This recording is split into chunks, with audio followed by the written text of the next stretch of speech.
As far as I know, you will give some example and try to conceptualize the theories and ideas Michael had in the first session. Thank you for being here. Thank you. Big applause, please. Thank you. Or do you prefer this microphone? I don't know. Okay. If you want to stand or sit, it's the same. Okay. Yeah, then keep this one. So hi everyone, my name is Sirikanya Tansakun. Let me introduce myself. I used to work in a think tank, and my background is economics, and so I work as a policy researcher for some time, not anymore. And so today I will try to give you the overview and observations through evidence that happened in Thailand regarding inequality. So as my background is policy researcher, so how I tackle the problem would be like a little bit different. I would love to come up with policy implications. So you know, those evidence, those facts and figures will produced in order to come up with some policy recommendations or policy recommendation and implications. So, and I would love to urge you to think about the policy implications to address inequality too. And another one is that another question that I would like to have you you to have the back of your mind is that when does inequality will become problems, right? Okay, let's start it. Let's have a look here. This statement said that even though the Thai economy has established an impressive record of economic growth, income distribution is quite uneven, and a geographic imbalance still exists. The incomes in the urban areas are generally about twice higher than those in rural communities, and the average income in the metropolitan area of Bangkok is more than triple those in villages in the northeast. This disparity raises the potential danger not only of an economic nature, but of political subversion as well. So it seems fair, right? Nothing wrong with this, except that this is since 1960. So it's like 50 years ago, and National Economic and Social Development Board, responsible for economic planning and also social planning for Thailand. And they realized these facts like 50 years ago, but until today. There's some change in these facts. Only that the average income of Bangkok is more than triple of those in village in the northern part of Thailand, not the northeast. Apart from that, everything the same. So, but if we look closer, and look at the income inequality, I choose the income gap between the richest 10% and the poorest 10%. This is the data from 1986 because we only got the data back as far as 1986. So it's a little bit improved. You know, income gap decreased from 20 times to 18 times. But this is the data from 2015, so 3 years has passed, right? This one is to show you that the more recent data of how Thailand economy has been evolved.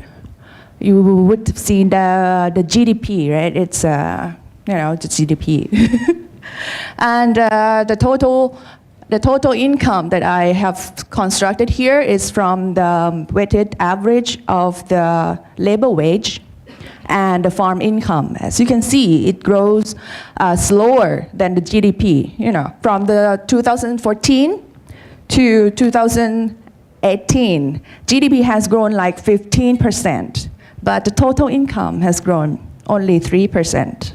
Even worse, for farm income, it has grown, no, it doesn't grow. It shrunk 3%. So, as you can see, the wage labor and the farm income has not grown as much. Who benefit from this growth, right? Only the profits and rents and stuff like that, right? From your assignment, I've seen some question asking about how Thailand's inequality fared compared to our peer group from other countries. And we fall into the category of the high inequality countries. So this one is the vertical axis is income Gini index. Everyone familiar with Gini index, right? The zero, more close to zero is more unequal, but if you look into the formula, it's like if you draw the 45 degree, blah, blah, blah, that is not quite easy to understand. So we fall into the category of the high inequality countries. We fare on par with Malaysia, which is the yellowish line. This is Thailand. So, and the trend, it's like in the decreasing trends, right? And so if you see, what you can see is that the PRC, the China, is on the rising trend of the inequality, but we belong to the same class, right? And this is the low inequality group. As you can see, surprisingly, Laos has fallen into this category also. What does it mean? They are equally poor? Yeah, so, and we see all over the places that income inequality has risen everywhere in the world, even in the Europe. The only countries that have the decreasing trend, like obvious trend, is Sierra Leone. Anyone know this country? Yeah? Do you know what happened? Why they have fared so great regarding inequality reduction? My guess is that they have civil war, right? So this is, to give you a general idea of the inequality situation in Asia. So, Gini index is so stiff and, cold-blooded. I don't really know what does it really mean. So I try to present it in the way that more related to people. So if you, you put households and rank them from the lowest income to the highest income and split them into two groups. One group is one village. So the first village number 1 is the poorest, and the village number 10 is the richest. What I found in Thailand that is surprised is that the poorest households, the head of the household, they're not farmers, like the majority of them are not farmers. They are elderly. And the main source of income is from the remittance of their children or the kids that migrate to Bangkok or main city, and then they remit their money to their parents. Sure, some other paper is said that the poorest are farmers, but that's the self-report occupation. Mine is that measured by their main source of income, right? In the field trip, you might have seen this kind of phenomenon that you will see like the villagers are comprised of, those households are comprised of elderly, live with their grandchildren, and you will see this a lot in the village. And who's the richest? The rich will be, are those who are the professionals, accountant, engineers, the kind of stuff that are their professional works, and also the business owners. No surprise, right? Also, there are some farmers that are in the richest 10% too, those in the south. who owns a rubber plantation and stuff like that, but this proportion has changed over time because of the problem of the rubber price that happened in the world. As you can see, the average income is like really, the difference is really stark, right? The poorest earn 5,000 baht per month for the whole household, and the richest 95,000 per month. That's not so much, but still, it's like almost 20 times, right? This is to show you how the income has distributed. Normally what we will look at the economy, we will look at the average income, right? As you can see in the country that that income is not evenly distributed. The average income is here, but most of the people, the mode in statistics, right? Most of people will earn like only 9,000 to 10,000 baht. So it's like how many euros? And so better measures maybe the median income. Familiar with the median? It's like the income that split you in half. 50% of people will earn less than you, and 50 people will earn more than you. So keep in mind that this distribution will be like practically it's going to be like this for an even country, for an evenly distributed income country, not the smooth normal distribution. And I will remark this anyway, that all the data that I have shown you is from the survey data. So what they do is that they go out to each household, and then they collect information, data, and stuff, right? So the problem is that they couldn't get access to rich households who live in the gated community and stuff. So there's some underestimation in the official figures. As you can see, this is the net worth that I calculated from the official survey data. So the richest household owns like 150 million baht, that small number.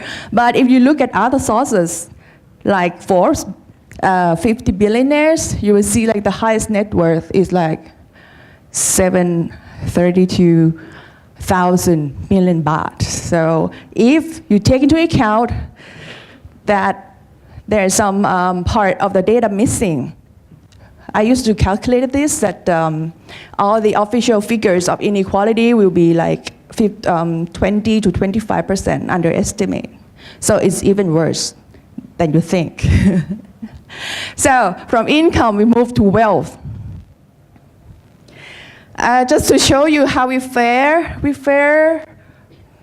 pretty bad. Out of 166 countries, we rank number 149. So we are near the bottom rank in terms of wealth inequality.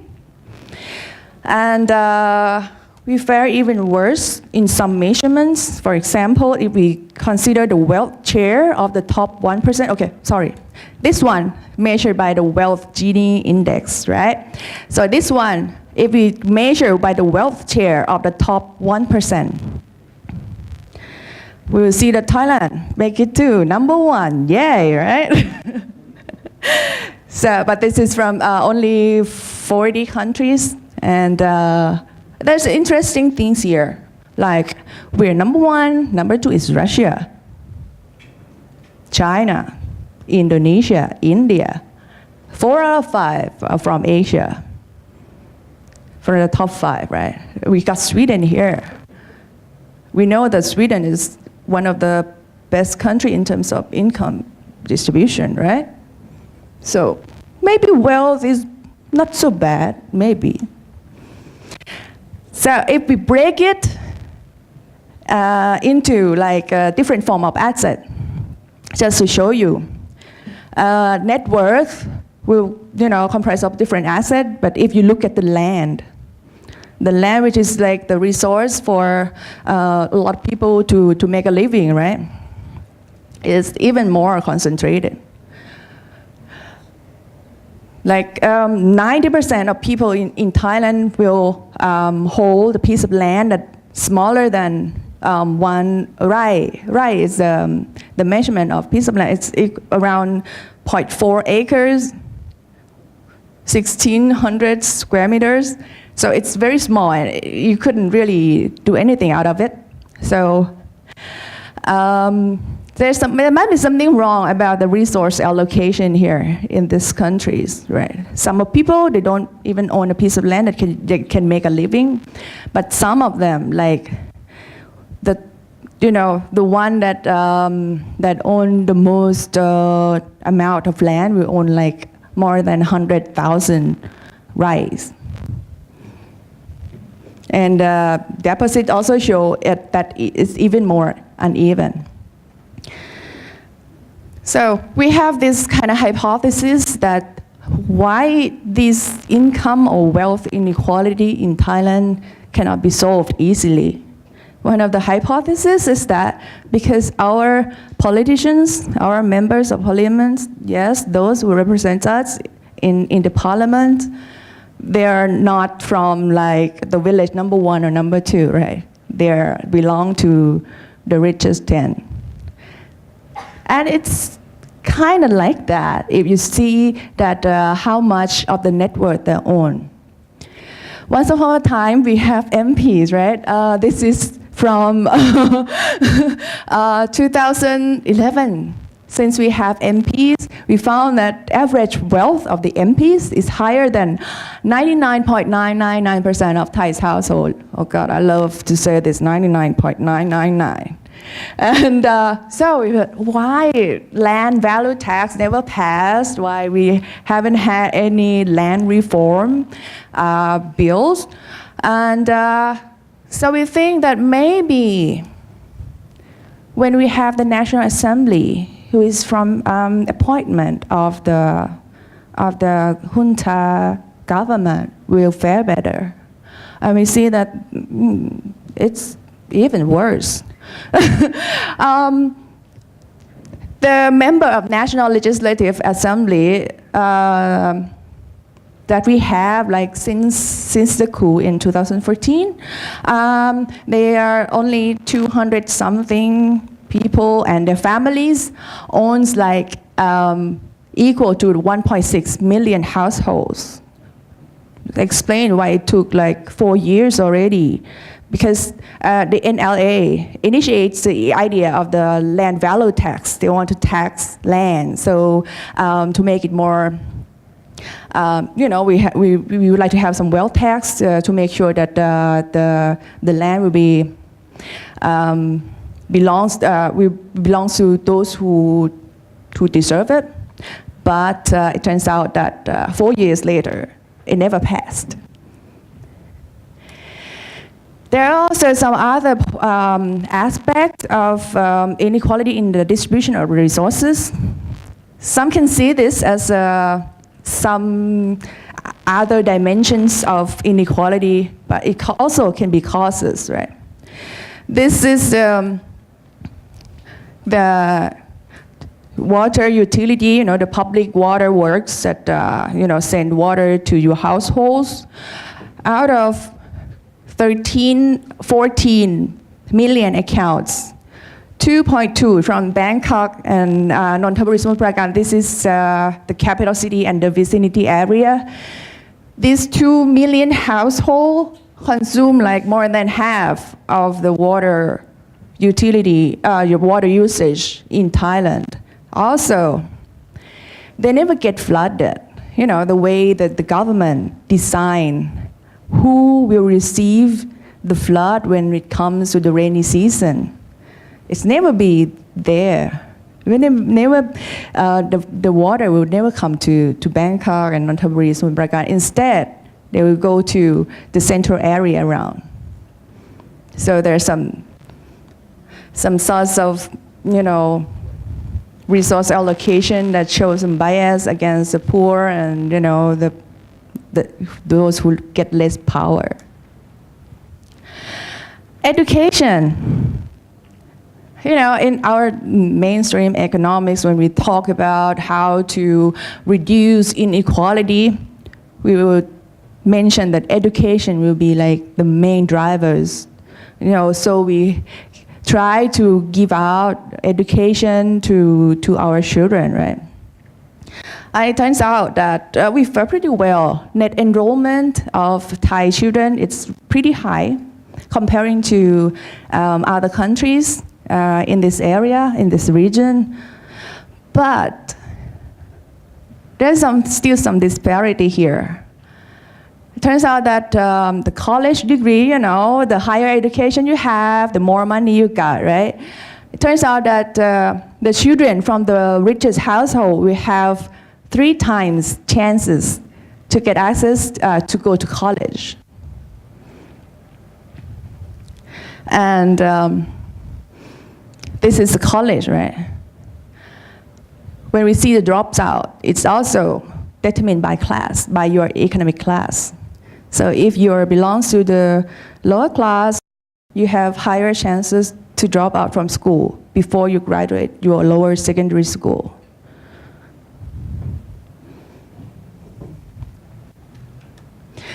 That's the access to education. In terms of quality, it's also even more dismal. So the green one, it's the score. It's the student achievement. The student achievement measured in the subject of science. You see the trend that between 2015 and 2012, they fare worse over time. And if you see the difference between the children from the top 20% of the social class and the bottom 20% of the socioeconomic class, it will the gap that measure like, we measure it in years, like if they lack like, you know, it's the difference of score will represent like 1 year lagging, right? So if you're from the top 20%, you will have the quality of education ahead of the bottom 20% around 1.8 times, 1.8 years. And the same goes with the student from large city and the village. So if you think about education as the mean to correct the inequality, it might not be the solution if you couldn't give away the quality education. Same goes to the medical services. You know, we have the famous universal health care. 30 baht, or now we don't even pay anything, right? But if you are in Bangkok, you will get more resources in terms of medical personnel. Comparing to those who are in the Northeast, you will have like medical, for example, physicians per population, you get like 5 times more doctor to Bangkok comparing to those in Northeast. Why? Because people in the Northeast, they don't get sick easily like people in Bangkok. Or the medical schools in the Northeast, they have medical schools too. So the disparity should be explained in some other ways, right? And to make it more, you know, to other dimensions other than, you know, those public services, I want to show you the inequality in terms of rights and justice. You know, in Thailand we have these statements that only the poor go to the jail. The rich will get like jail-free card anyway. You have that in, where are you from, Vietnam? You have this impunity? Yeah, and the figure confirm that 1 in 5 of people incarcerated are in prisons before or during trials. Before, come on. Just because they don't have enough cash or asset to post bails. We have this justice fund, to give bail to the poor. But as you can see, it's not enough because 1 in 5 still in jail before the trial just because they don't have money. And one striking fact is that 70% of people incarcerated is for drug offenses. This could be fit for your transdisciplinary, right? I mean, which one you can solve first and which policy would you implement for this kind of situation? Is the income, your economic power that you should put in place first, or you could put them in jail just because they sell drugs for a living because there's no other choices for them?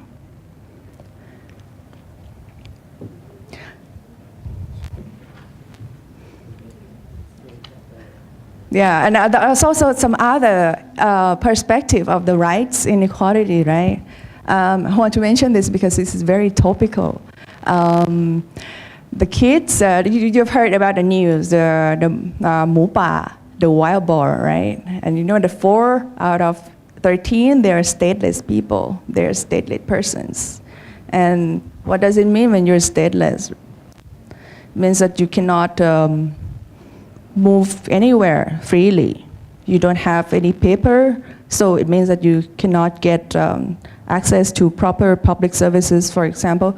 Yes, of course, you can go to school, but the government wouldn't give away equal amount of budget. You can go to hospitals, but you cannot get the universal health care treatment. You cannot get married because you have no ID card. Or even buying some stuff like properties or cars because you don't have ID, who would give it to you. So it's kind of limited, your choices of jobs and way of living and kind of stuff. And it's so easy to solve this, just give them ID card. But it's a security issues, right? So it never been solved. Like there are more than 500,000 stateless people in Thailand, third largest amount in the world. Number 1 is Burma, Myanmar, and number 2 is Nepal, and number 3 is in Thailand.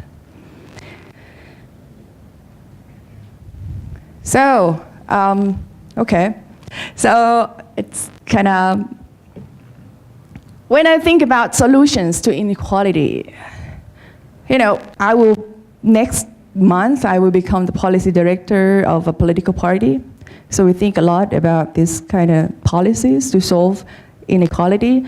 A lot comes up with those, redistribution, tax the rich more, income transfer, universal welfare for anyone, universal basic income, stuff like that. But it doesn't really solve inequality. Myself, personally, I believe more in equality of opportunity. But sometimes opportunity can be worse if, can determine the equality of the outcome. If the rich can, buy the privilege to better quality education, better healthcare services, better insurance.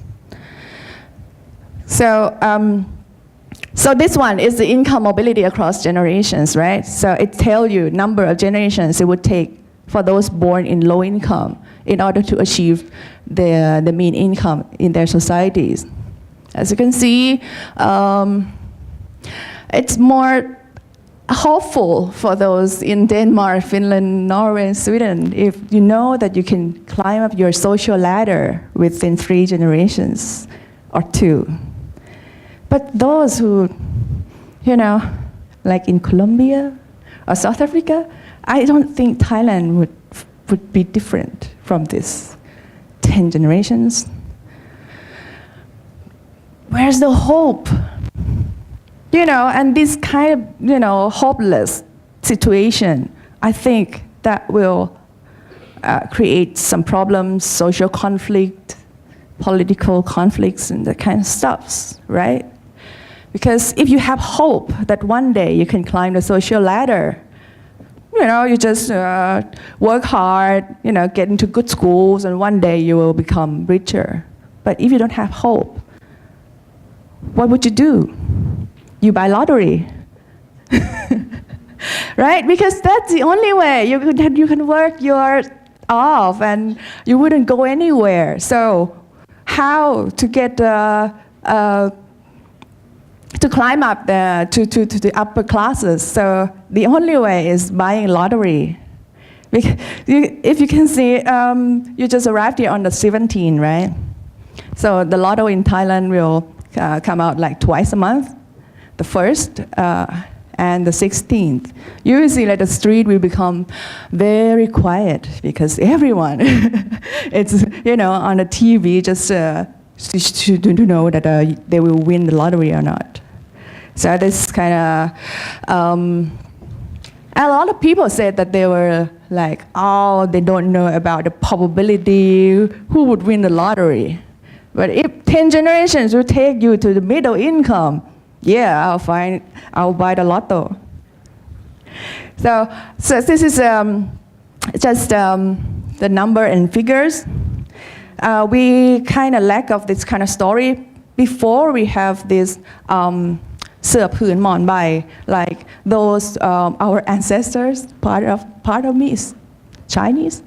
Our Chinese ancestors, they will come from the southern part of China with, we said, one mat and one pillow, and they will work as a labor, as the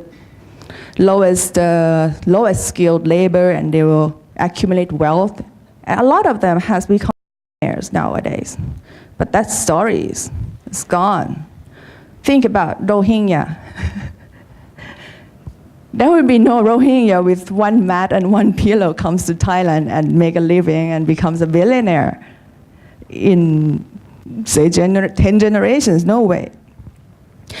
So this kind of stuff is like take away our hope that one day we can climb up the social ladder.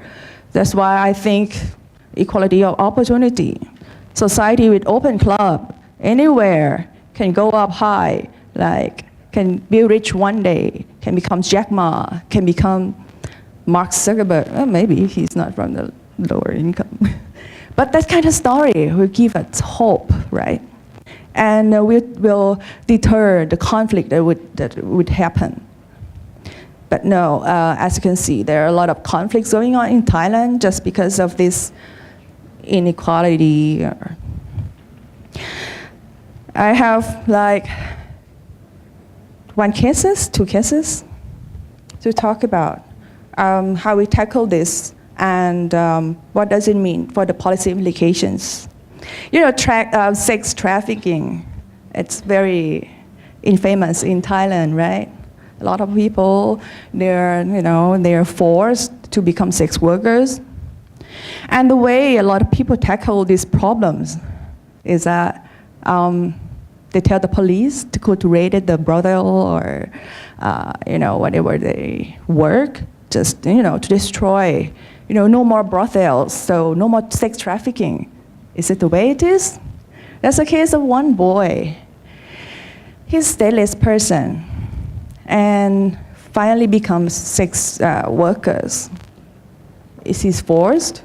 Maybe not. Is his willingness to do this job, but he has really choices.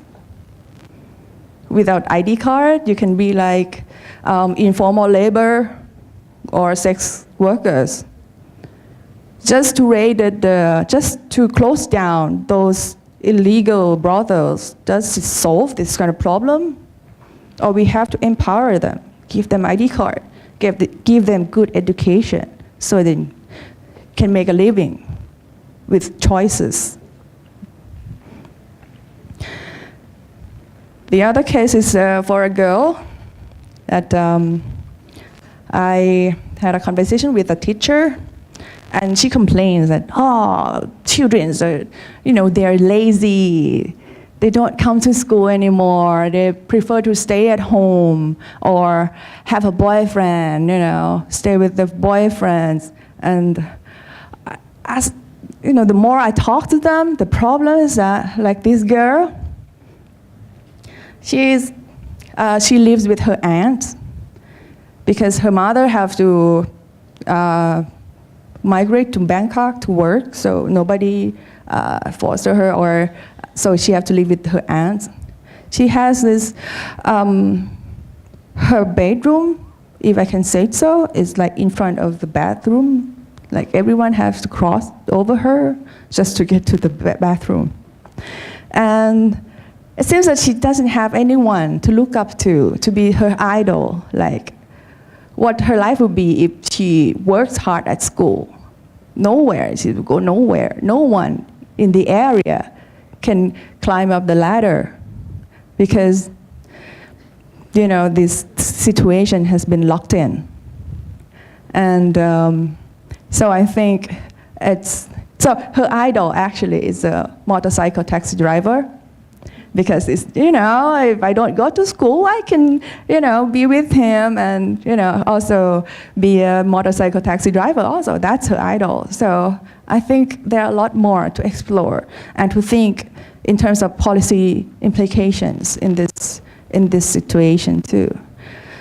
I myself haven't had any clear-cut answer to this. This is just one solution that I can think of. I would love to hear from you what would bring us to more equal society. Thank you.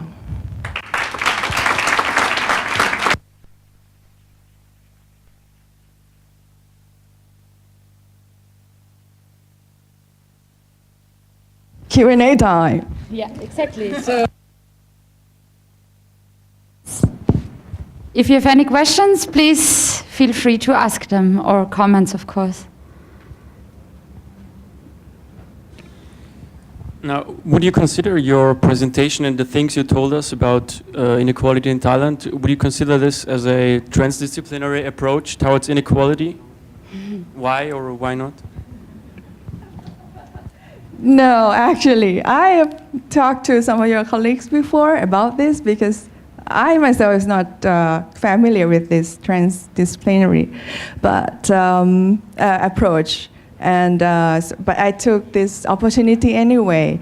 But I will try, but I'm not sure I could do it very well. But as you as a student, as transdisciplinary students, you can, shed some light for me. Give some answer. How can you, put it into a transdisciplinary perspective? So you're asking me now? Yeah. Playing the ball to me. Oh, that's a smart move. Because come on, me, 9 years of training in economics only, I wouldn't be able to give your answer. Yeah, because that was I was thinking about. It was mainly about statistical data and income and all that stuff. But I think that's actually just the symptoms, right? Mm-hmm. It's not going to the core of how these symptoms rise. Mm-hmm. I think. I don't know if that's how other people see that. Mm-hmm. So, yeah. Yeah, there are several root causes, right? Some said that some say that it's because Thailand is, pattern-client society, that we are quite submissive for this, situation being. But that doesn't lead to policy implications for me, right? You couldn't, solve like the biggest thing on earth, like political structure, in one day. But what can make it better? From the short term, medium term, long term, from policy perspective, that's more valuable for me, but might not be of interest of you, right?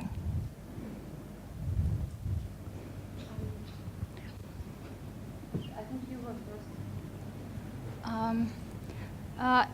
Is it easy for you in Thailand to collect data on high-ranking politician property or wealth, as you show in the chart? Yeah. We, the data is from the I have to see the name of the commission.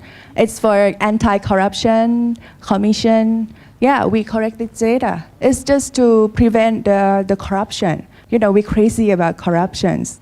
You know, the 2013 political upheaval in Bangkok is because they're anti-corruption. And do you know exactly how the researcher can get the information? It's publicly available data. And the data is explicitly published? Yes. Okay. Yes, so they have to report to declare their assets, all their assets, and their debts, and their incomes, and their expenditure. There are also some, you know, some of them has reported falsely and end up in jail. Some of them, you know, if you're familiar with the story of the watches, the Richard Milles, no, because there was, no, yeah. So there was one general who is deputy prime minister. He wears Richard Milles. It's very expensive stuffs, but it doesn't show in the declaration, in the document that they submitted to the National Anti-Corruption Commission. And so people find out and get, you know, so recent about this. But so his excuse is that his friend lent him.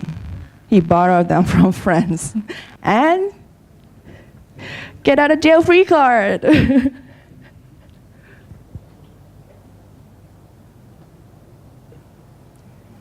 I just wanted to say that I think that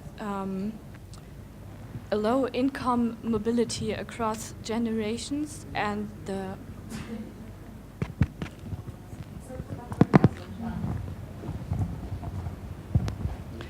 I just wanted to say that I think that a low income mobility across generations and lesser education options for the poor are not only a phenomenon in Thailand, it's a worldwide topic, I think. And I found it really interesting to see all these numbers and data, but I think I've missed some context and maybe a few deeper explanations.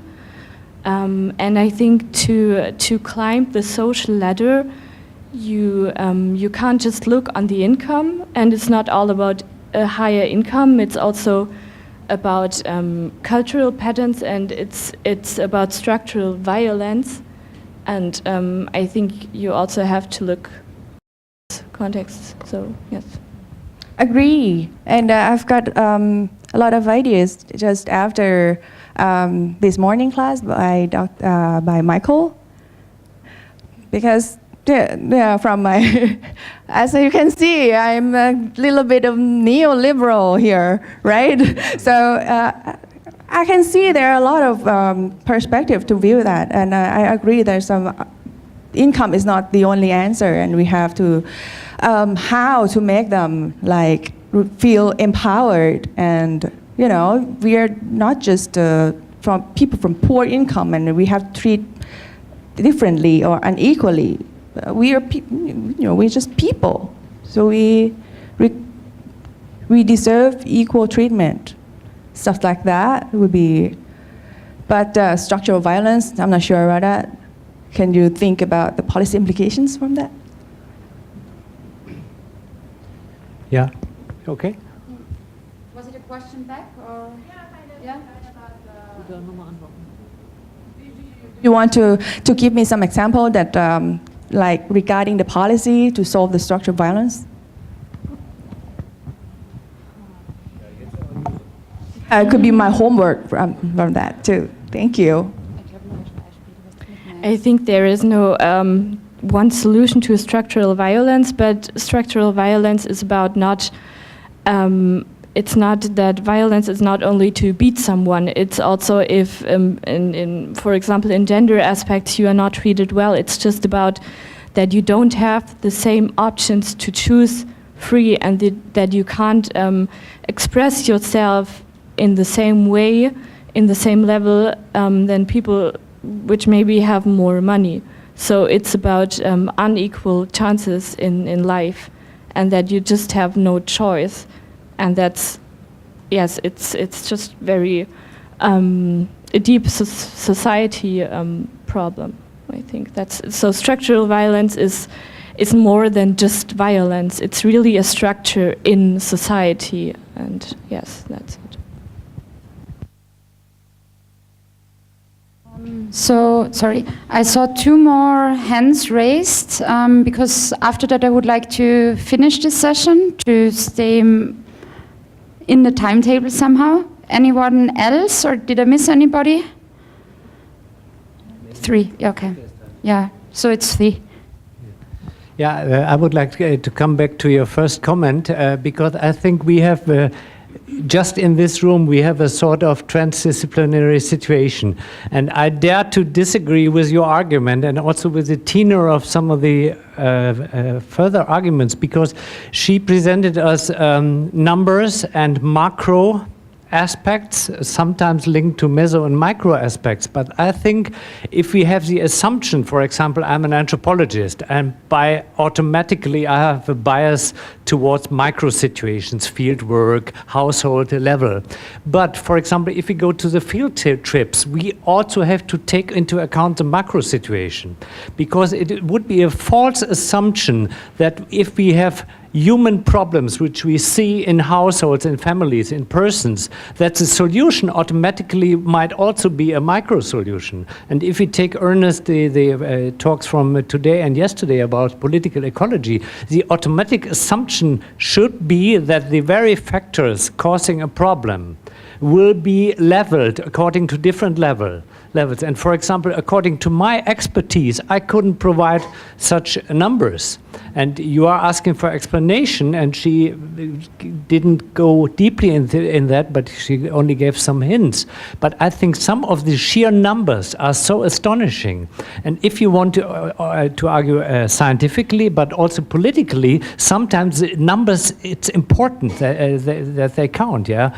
And in order to understand a structural situation, you need also some data about macro and comparative data. For example, I don't know now how to locate my field trip number 3. Is it a typical village, or is it a village which was selected because there were already contacts from CMO to them?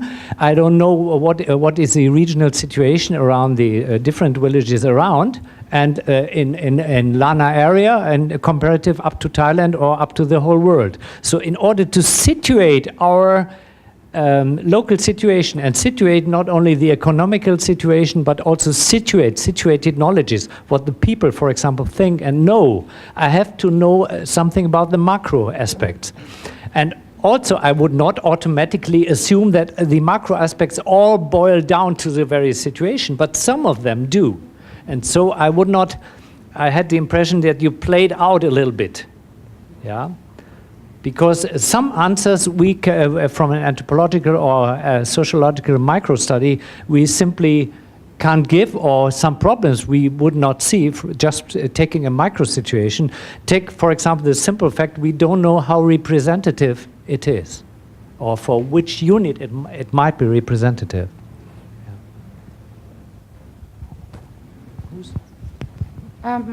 Is it okay if I just hand it over to Michael, or where was? Yeah, over there.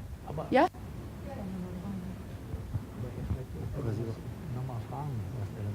Yeah. Oder?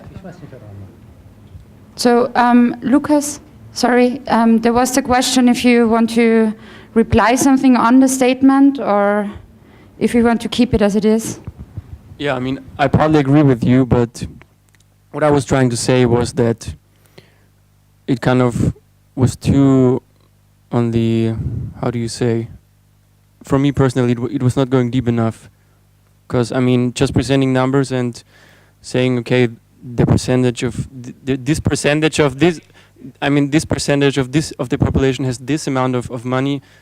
For me, it's insufficiently explained. I mean, I would like to know more about it and go more into the deeper structure. But just presenting numbers and telling, okay, they're poor, they're rich, I don't know. For me personally, it's not enough. So, I was interested in this transdisciplinary approach because I think, especially when it comes to inequality, it's a very good example of applying transdisciplinary so methods I or misunderstood you. approaches. Probably you didn't want to say we should go to the local situation more, but more to the details of, for example, even macro things and the causal relations, explanatory Exactly. So I was not trying to. I'm not arguing that those numbers shouldn't be used. They should, of course, be used, but it's just a part, and it doesn't show the whole thing, you know. So I believe that for a transdisciplinary approach, just the numbers is not enough. But why do you assume that she assumes to give a whole picture? Because I think in transdisciplinary research we have no chance to, as a one discipline, to give a whole picture. Yeah, because that was basically not what she was saying, right? I mean, the part I mostly disagreed with, because you were basically arguing that we can't change the whole world, so we have to accommodate to the situation, right? That's what I understood, that you said at one point. Because you were talking about people they can climb the social ladder and everything. Yeah, from policy perspective, I think there's some answers, there's some solutions that involve changing the political structure that couldn't overcome like overnight, right? As a policy researcher, I have to entangle it and try to find solutions that fit the short term, medium term, and long term, right? And I know the situation. I have some presumption that these classes will be different from my approach. So I'm not trying to give the explicit answer of all the causes, but I think I would show you the facts, the figures, and you could come up with your own explanation, stuff like that, more, because it's not my disciplinary anyway. That's my intention. Okay, so just to quickly add, if there's any more questions or answers to what we just had, maybe we take it to the break afterwards, so remember whatever you have on your mind, and I pass on to the next comment or question.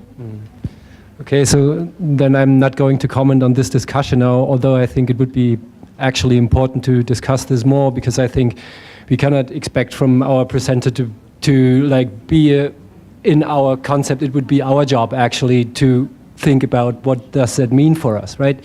And we shouldn't discount the description, because I think that was really powerful actually, and it is actually a very good tool to at least get at the picture. And I would like to say a great thank you to you, because I thought if it wasn't that horrible, it was actually amazing. So I really liked the numbers and everything. But when you ask about like policy recommendations, then it's still true, of course, that we first have to explain why all of this is actually going to happen or happening in that sense. And thus far, we have to get beyond the sheer number, which you obviously are aware about. So in terms of this explanation, and I have to think back on Bourdieu again, and on your case of equal chances and opportunities, one big thing that Bourdieu was writing about was on the myth of equal chances. And he was showing actually for, I guess, France, that even where you have equal opportunities to access education, even where this is the case, the education system still reproduces inequality. And this has to do just with poor people are still doing in tendency worse at school than like kids from rich families, and this has to do with all their upbringing and all the cultural background that they bring with them, for example. So the question is really, if you just have equal opportunities, that may not solve the problem, but still in policy terms, that would still be a way forward. That would still be one step, but it wouldn't be the answer to everything, obviously. And also this question about everyone should have equal chances to climb the social ladder.